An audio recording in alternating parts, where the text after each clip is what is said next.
Chapter 18. The Night I Gave Birth to the Puppies. It was Tuesday night, July 13th, 1994, and I had managed to keep Evie relatively calm and distracted for a month. But that night, there was no way for me to keep her either calm or distracted. I couldn't even find a good hiding place because she was watching me every second.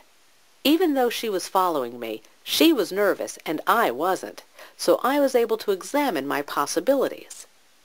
I had one other thing going for me. I could tire her out. She could never stay up as long as I could. After walking through the apartment a half a dozen times, I knew there weren't too many places to deliver my babies. I needed to be alone when I delivered them. The living room had a big, comfortable couch. It was the kind of couch Evie could easily fall asleep on. Evie lay down on the couch and put on the big TV, trying desperately to stay awake. Evie had placed me on her stomach so that she would know if I moved. I just had to be a little patient. I could see that Evie was fighting to stay awake. I kept looking at her eyes, and I could see that her eyes kept closing. Evie kept feeling for me when I tried to move away. As soon as I did, she opened her eyes to find me. This went on for most of the night until she finally fell asleep.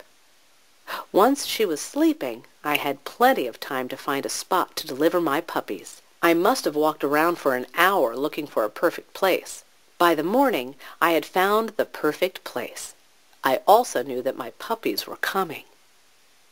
Evie woke up early in the morning and realized that I wasn't on or near her.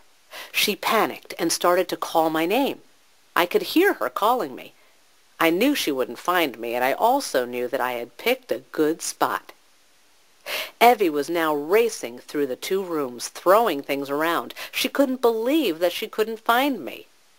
She checked the two closets, the bathroom, the tiny kitchen, and the cabinets. Then she realized where I was.